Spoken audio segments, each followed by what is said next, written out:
Possible for the disenfranchised kids growing up. Oh, Max is up here. She hide, yo. Laugh with you before they laugh at you. And always remember, hold your head up high. Otherwise, those suckers are... Anybody want a big ass donut? Very important for black people to know where they come from, too. Brother? No, but what difference does it make? Came into my life. We are the Jeffersons. Year, and if it doesn't work, then they can... Wow, thanks, Chip. I'd love to. The basketball team? Man, are you crazy? You know you don't know how to play. Didn't I say that? It's Charles. What's Charles doing here? I don't know. I made it out of odds and ends, and it's odd where it ends. Cedric, I'd like some coffee. Do you mind? Sure, Steve? A cappuccino would be just fabulous. I guess it would. Look. I have a plan to offset my spending. Okay. All right? I'm going to start mowing our own lawn. That I never had. Oh, wait, what are you talking about? You got car...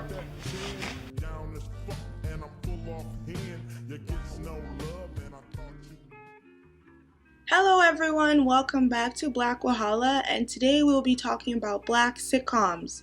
Yes, I am finally making good on my promise to make this video, so before we begin, don't forget to like this video and click that subscribe button.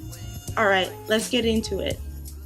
The term sitcom, which stands for situational comedy, came into general circulation publications in 1953 in TV Guide, while the term sitcom was circulated in print by Life magazine in 1964. In general, historians are kind of in disagreement when it comes to the first ever sitcom. So some believe it was the radio sitcoms of the 50s, some believe it wasn't until much later. So there is no set actual date or time. While a situation comedy may be accurately described as a comic drama or a narrative comedy, sitcoms had continuous growth since 1951 when I Love Lucy rose past Texaco Star Theater. Generally, sitcoms include episodes of 20 to 30 minutes in length, and a story is written for 22 minutes, leaving about 8 whole minutes for ads. According to Jeremy Butler, there are really only two absolute essential attributes of sitcom storytelling. Number one, the series must have a repeatable premise, and number two, individual episodes must be segmented to allow for commercial interruptions. Often, plot lines are recycled with a tiny twist and they are quickly resolved. To a growing boy, there are some emotions you can take in your stride. Love, anger, but fear can play havoc with your little imagination. Yeah. Wally asked that Haskell boy over. They're up in their room. I hope they don't pick on the beaver. Eddie Haskell? Seems like a nice kid. Is anything we can do for them? Gee, Mom, do I have to? I have a friend over. What's your name? Theodore, but my friends call me Beaver. Well, may I call you Beaver? I'd like you to be my friend. Okay. Don't give us that. We saw you.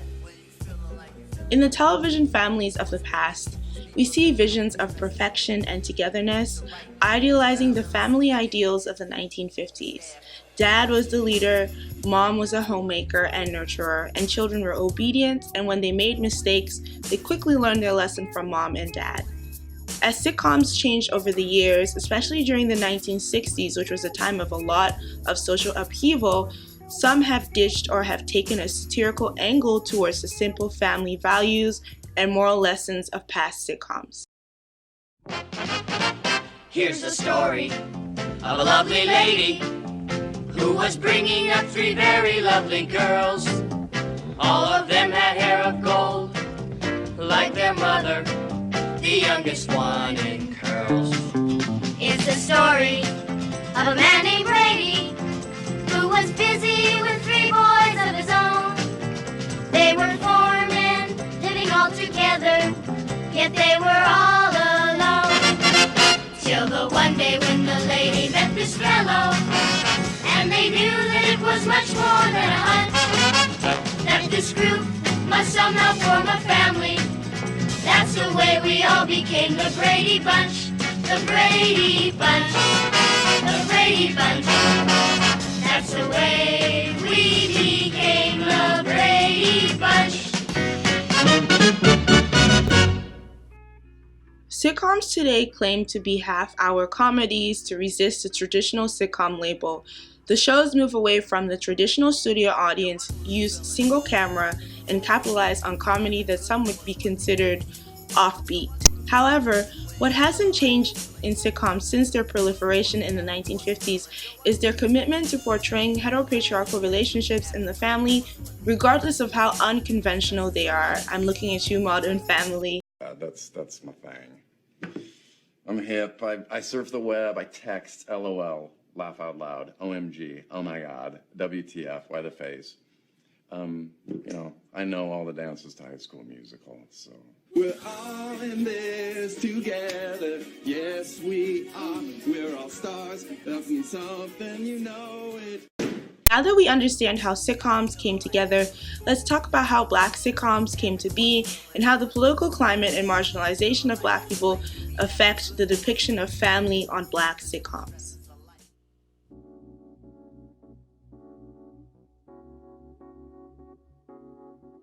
The first Black sitcom to ever show in the United States was Amos and Andy, a show based on the radio show Sam and Henry.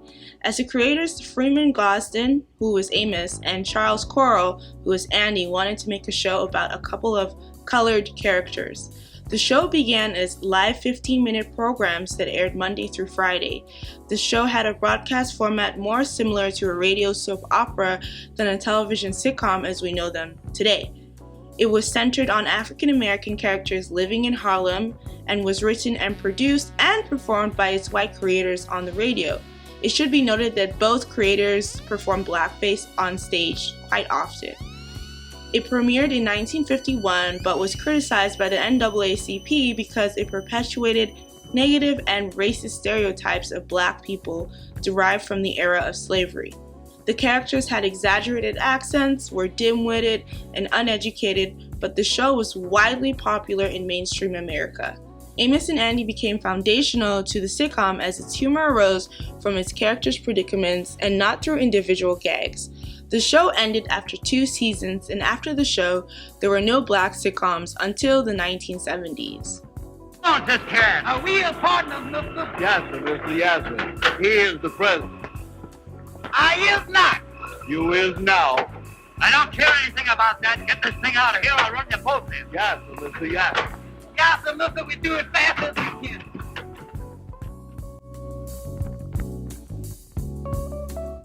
Entertainment coming on the heels of the civil rights movement depicted the social change that had occurred and was still occurring in America at the time.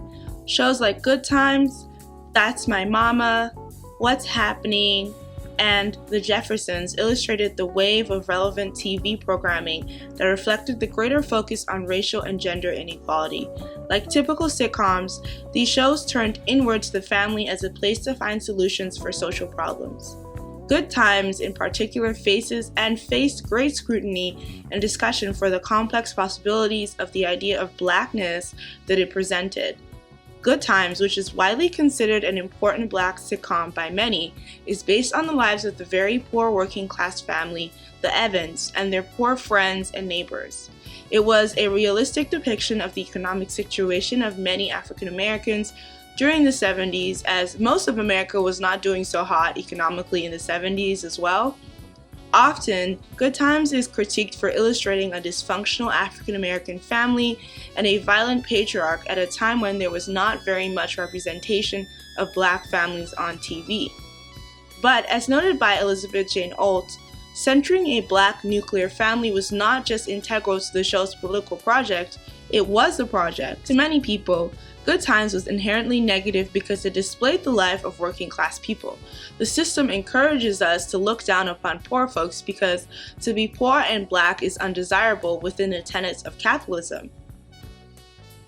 However, we can recognize what Good Times was, which was a show focused on the lives of Black families and Black people during a time when not many Black people were on TV screens. Meanwhile, the Jeffersons depicted a prosperous African American couple, George and Louise Jefferson, who moved from Queens to Manhattan. In the earlier seasons, racial slurs were used to describe characters, and plots often revolved around the family's behavior in their new social class standing. The parents were concerned with the proper behavior of their children, as the nuclear family became the place of contention as the social issues of the times questioned the importance and relevance of the nuclear family. If you know anything about American history during the 1970s and American society during the 1970s, there's a growing movement of women's rights, gay rights, and black rights in general. And a lot of the new movements questioned the importance of the heteropatriarchal family in American society. In the Jeffersons, a bigoted patriarch was frequently lectured about progressive ideals, illustrating the changes the recent decades had brought. Upon all the criticism of the racial stereotypes that existed in the black sitcoms of the 70s, I believe it is important to note how these shows illustrated the implications of race and class. The shows never shied away from those issues. This is important because the shows were always looking towards race and class as issues that America needed to focus on.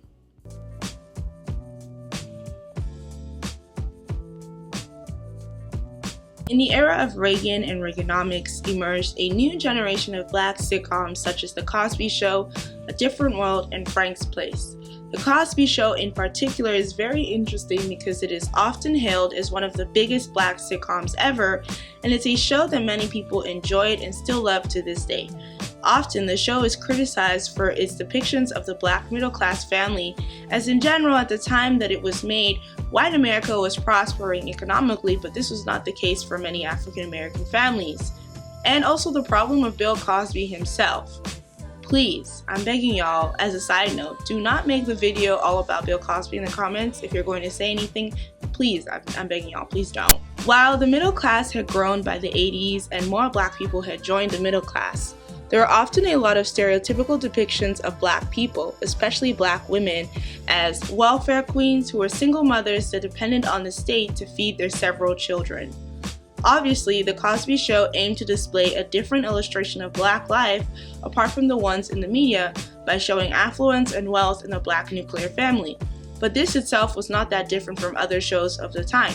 There were shows like Dallas and Dynasty and many films displaying the lives of the rich upper class, the yuppie, as they say, and the upper middle class American.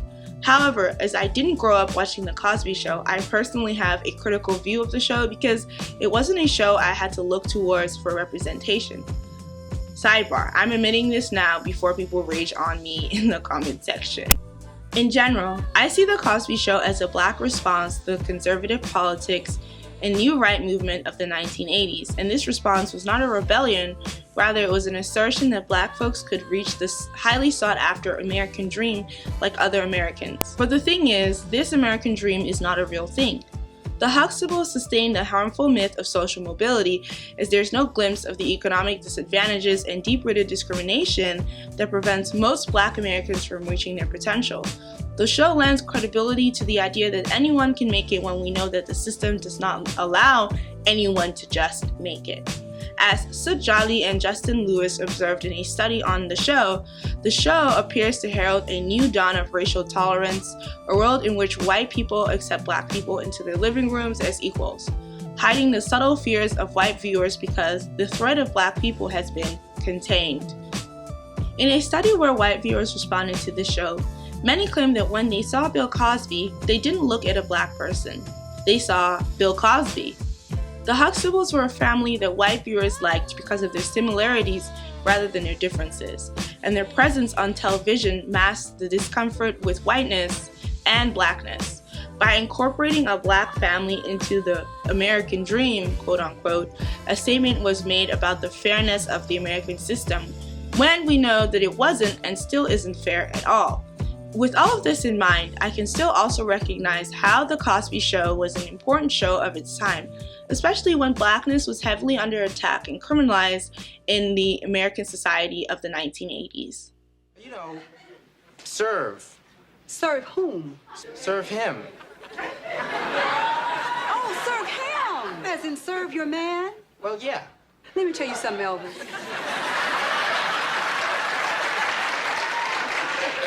You see, I am not serving Dr. Huxtable.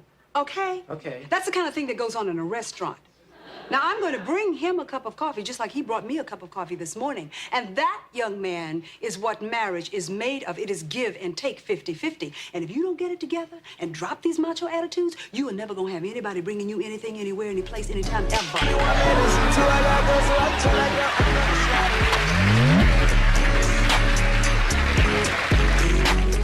What would you like in your coffee?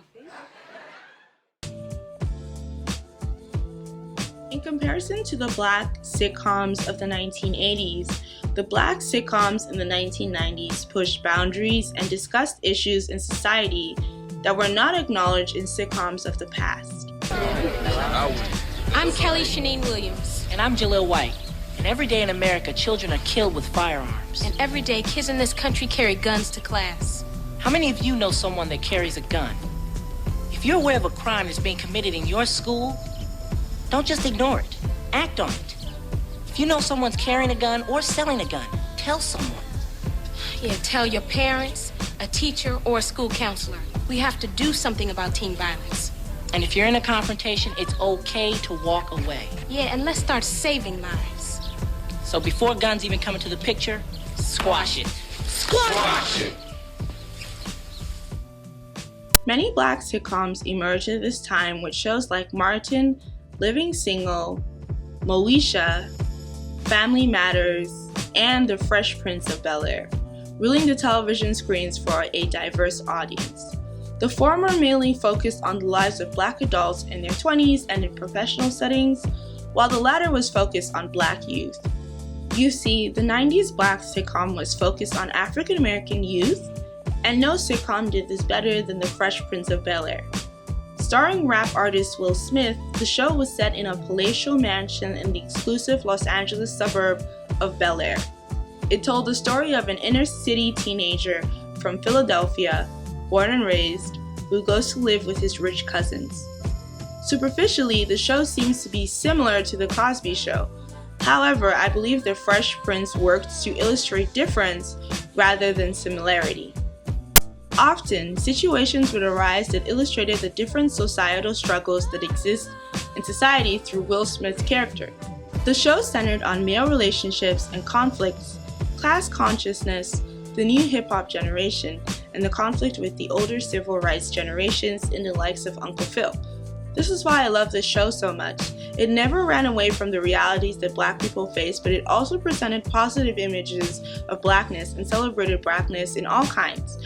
Of course, the show is still heteropatriarchal, and there are many instances of misogynoir, but I definitely appreciate the way the show illustrated blackness. The show was a great hit because, at the time, black culture and hip-hop culture had spread around the globe, and the show really illustrated universal teenage experiences that many people could relate to.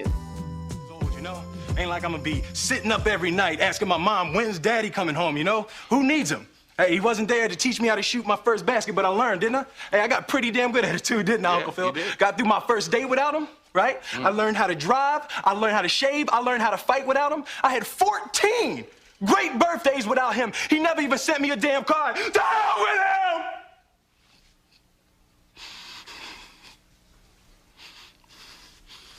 I ain't need him then and I don't need him now. Will. Nah, you know what, Uncle Phil? I'm gonna get through college without him.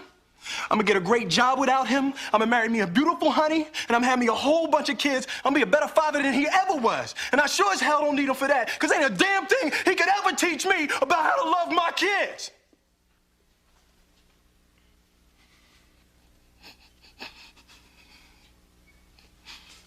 How come he don't want me, man?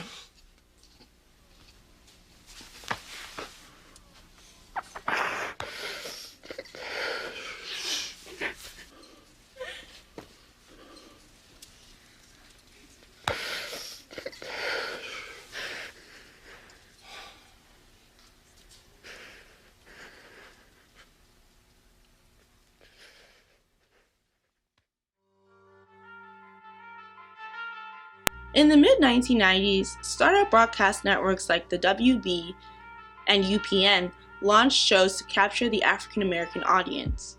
By the mid-2000s, these broadcasters moved away from the African American audience, opting for more mainstream shows. This caused black sitcoms to be pushed out of network lineups. However, cable networks like BET and TBS began to target the niche audience of black Americans. Shows like Girlfriends, Tyler Perry's House of Pain, The Parkers, Are We There Yet?, and Everybody Hates Chris took up the mantle for black sitcoms. Yet, these shows did not really reach the larger mainstream audience in comparison to the black sitcoms of the past decades. Tyler Perry's shows, while humorous, are often criticized for the very negative stereotypes, uninspired plot points, and his poor treatment of black women on screen in general. Believe me, I will be making a video on Tyler Perry. It is 11:30 at night. Are you around here trying to steal something? Miss Ella, I need your help. Don't play games with me. We haven't seen you in months. I don't have anybody else I can go to, okay? I know you're a good Christian person and you won't turn me away, right? Don't try to run no game on me, sweetie. I'm from the streets. Place hasn't changed a bit. Wait a minute. Apart from Everybody Hates Chris, which was also the only black sitcom that was on a major broadcast network at the time, most of the shows at this time illustrated upscale black life and heteropatriarchal families and a nuclear family like past sitcoms. Personally, Everybody Hates Chris is my favorite black sitcom. It is literally the only sitcom I remember my entire family sitting down together to watch because it was so hilarious, and I wish it would get more credit in general when people discuss black sitcoms.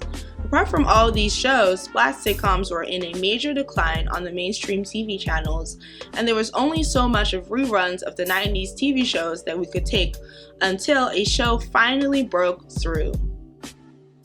Enter Blackish, a new show on primetime cable network centering a black family, but with mainly mixed folks being centered on the show.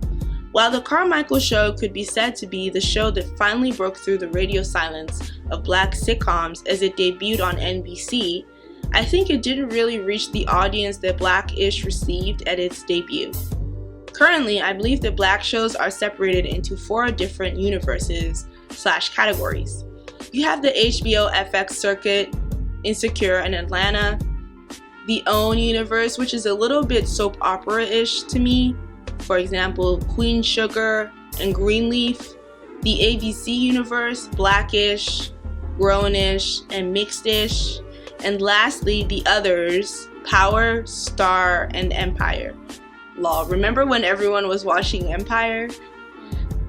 The ABC universe mainly deals in the sitcom format in its shows, Blackish, Grownish, and Mixedish, which I'll be focusing on for the last segment of this video.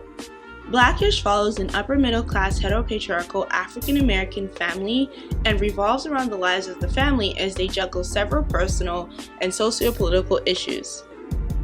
The show attempts to illustrate the flexibility in the black identity and how it changes across various situations and socioeconomic standings.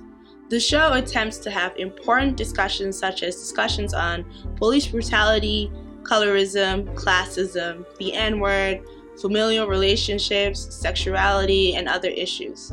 I can appreciate the show's work to start discussions about these very important issues, but often, in my opinion, the show misses the mark, especially on issues that are very nuanced, and in my opinion, the show's writers really lack the range to deal with them.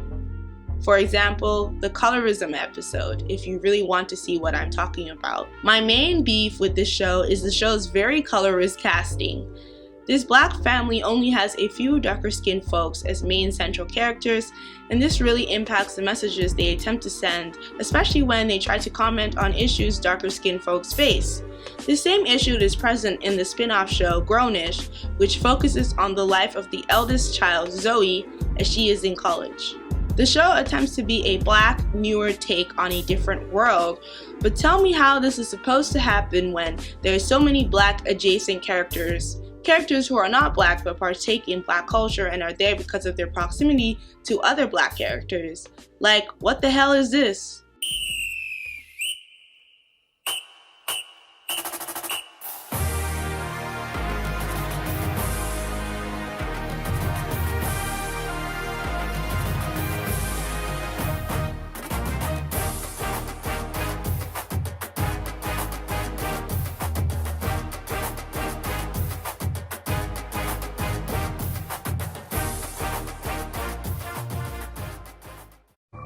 Cut the cameras. Dead ass. To add insult to injury, all the characters in this show except one and the character Ryan Destiny will be playing are either light-skinned or white. Honestly, the Kenya Barris universe is in desperate need of darker black folks because you cannot claim to be a reflection of black families when most of the characters on your show are played by lighter-skinned biracial people. If you want to hear me talk about colorism more, click the link at the top to watch that video. I guess the great thing about this universe of black sitcoms is that certain issues that plague the black community are brought up and we can all partake in discussing the show's takes on these issues. Thank you for watching. Please comment in the comments down below. Let me know what your favorite black sitcom is. Is there one I missed? Why don't you like other black sitcoms? What do you think about my ideas? Do you think the Cosby Show is really that great of a show? Do you think that Good Times is a bad show? Let me know all of your ideas in the comments down below. Also, don't forget to like and subscribe to my channel. To hear when I will be publishing videos, follow me on my Twitter at black-wahala. I'm very grateful for the new followers and I promise to continue making the best possible content that I can for y'all. I'm cooking up a new idea, like just as I was writing this script, another idea came to me, so I'm really excited for the next video I'll be making. Alright, thank you for watching once again, and bye!